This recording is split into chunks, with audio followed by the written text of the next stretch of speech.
Hello जी, welcome to my channel. मैंने आपको पिछली वीडियो में बताया था कि फोर्थ एलिमिनेशन हो चुका है और एलिमिनेशन किसका हुआ है आपको पता चल गया होगा। मुनीशा खटवानी का एलिमिनेशन हुआ है। और जब बिग बॉस से एलिमिनेट होता है, हर कोई जो कंटेस्टेंट होता है बहुत उम्मीद लेकर जाता है और हर कोई सोच के जाता है कि हम विनर होंगे। पर जो लोग जल्दी बाहर आ जाते हैं वो लोग बहुत सैड फील करते हैं। जैसे इससे पहले पायल बाहर आई थी तो वो भी बहुत सैड फील कर रही थी और उन्होंने बिग बॉस के बारे में बहुत कुछ उल्टा उल्टा बोला, उनके कंटेस्टेंट्स के बारे में भी बहुत कुछ बोला उन्होंने। तो यही हाल अभी सेम मुनीशा का है।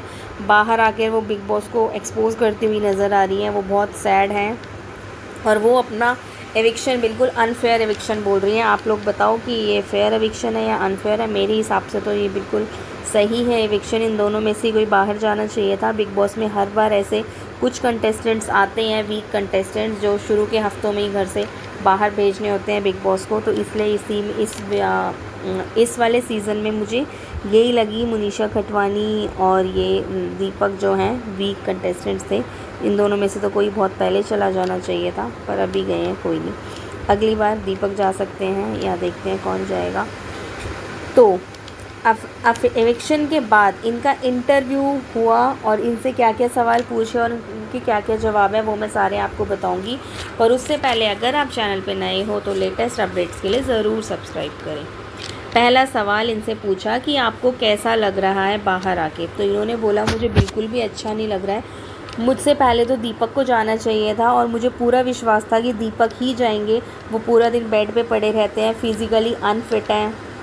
और ये भी वही सेम बात कह रही हैं कि बस कुछ ना कुछ उल्टा सीधा तंबाकू वगैरह खाते रहते हैं और उनके पास कोई काम नहीं है। वो बिल्कुल इंटरेस्ट ले ही नहीं रहे हैं किसी भी एक्टिविटी में।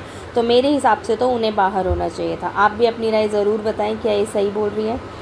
दूसरा सवाल इनसे ये बोला गया कि शायद आपको गेम ही समझ नहीं आया, वरना आपका लास्ट वीक में भी होने वाला था एविक्शन, लेकिन आपको बचा लिया था तो लव ने। तो आपको इस बार अच्छा खेलना चाहिए था गेम, तो आप लेकिन खेल नहीं पाई। आपको शायद गेम प्लान पता ही नहीं है कि बिग बॉस के घर में कैसे खेला जाता है। तो इस बात पे वो कहती है मैंने सबकी काफ़ी हेल्प करी है, काफ़ी टास्क समझाए सबको और हर काम में मैंने हर मुश्किल में सबको बाहर निकाला है। मुझे लगता है कि मैंने सब कुछ अच्छा किया, लेकिन मेरे साथ ये पॉलिटिक्स हुई है और मुझे बाहर निकाल दिया गया। पर इन्हें ये नहीं पता कि बिग बॉस के घर के अंदर ये टैरो कार्ड और ये सब नहीं करने होते। ये गेमिंग वगैरह तो अलग ही सीन है, लेकिन वहाँ कुछ एंटरटेनिंग करना होता है जिससे शो की टीआरपी बढ़े, ऑडियंस का इंटरेस्ट डेवलप हो। इन्होंने ऐसा कुछ किया ही नहीं। तो इन्हें गेम, मुझे भी यही लगता है कि गेम समझ में ही नहीं आया कि बिग बॉस के गेम में एक्चुअल में खेलते कैसे हैं।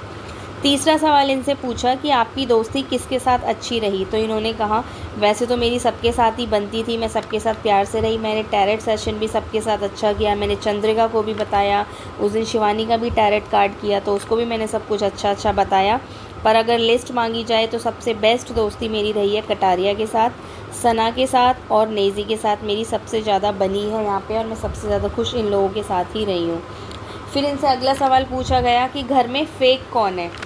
तो ये कहती हैं कि सब घर में, वैसे तो घर में सभी फ़ेक हैं, कोई किसी का चेहरा क्लियर नहीं है। पर सबसे ज़्यादा जो फ़ेक मुझे नज़र आई वो शिवानी नज़र आई है। वो बिल्कुल बनावटी है, वो बिल्कुल बदतमीज़ लड़की है, गाली गलौज करती है, सबको उल्टा बोलती है और कैमरे के आगे जानबूझ के हाईलाइट होती है। हर चीज़ कैमरे के आगे कहती है ताकि उसको ऑडियंस अट्रैक्शन मिले। तो भाई ये चीज़ तो मुझे लगती है कि ये कह रही हैं जो शिवानी के लिए बिल्कुल गलत कह रही हैं। पर एक चीज़ सही कही है कि शिवानी हर चीज़ कैमरे के आगे कहती है, क्योंकि शिवानी को पता है कि शो कैसे खेला जाता है। इसी वजह से मुझे लग रहा है कि शो की टीआरपी शिवानी की वजह से ही बढ़ रही है। हर जगह सिर्फ शिवानी का ही डंका बज रहा है। मुझे तो सही लग रहा है शिवानी जो भी शो के अंदर कर रही है। शिवानी बिल्कुल भी फ़ेक नहीं है। ये पता नहीं क्यों शिवानी को फ़ेक कहने में लगी हुई है। इनसे पांचवा सवाल पूछा जाता है कि टॉप 3 में कौन जाएगा। तो ये कहती है वैसे तो टॉप 3 में मैं ही जानी थी, पर किसी वजह से, सेम वही पायल वाली बात कही है इन्होंने भी कि टॉप 3 में तो मुझे ही जाना था, पर कुछ पॉलिटिक्स के चलते मुझे शो से बाहर निकाल दिया गया।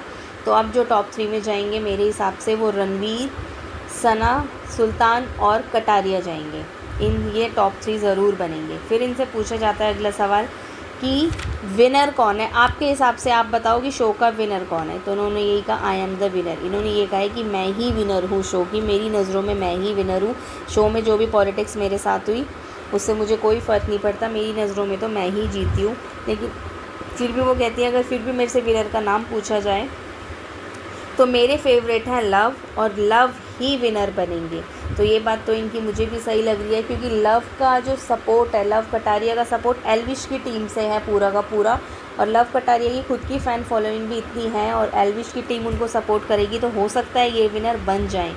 तो मेरे को भी अब यही लगता है कि टॉप 3 टॉप 4 कंटेस्टेंट्स हैं। विशाल, जो टक्कर होने वाली है लास्ट में, किस लास्ट वीक में जो एविक्शन होगा, लास्ट वीक में जो टक्कर होगी, टॉप जो विनर बनेगा, वो विनर की लिस्ट में कौन कौन होंगे? विशाल, साई, केतन, शिवानी और कटारिया, इन 4 लोगों में टक्कर होने वाली है। सना भी आ सकती है इसमें। तो विशाल, साई, केतन, शिवानी, कटारिया और सना, इन 5 में टक्कर होगी लास्ट वीक में। देखते हैं कौन जाएगा एक एक करके और कौन विनर बनेगा। आप बताओ, अगर आप यूपी की लड़की शिवानी के सपोर्ट में हो तो इस चैनल को ज़रूर सब्सक्राइब करें, मैं भी उसी के सपोर्ट में हूँ लेटेस्ट अपडेट्स के लिए, और बेल आइकन को ज़रूर प्रेस करें ताकि सारी लेटेस्ट अपडेट्स आपको सबसे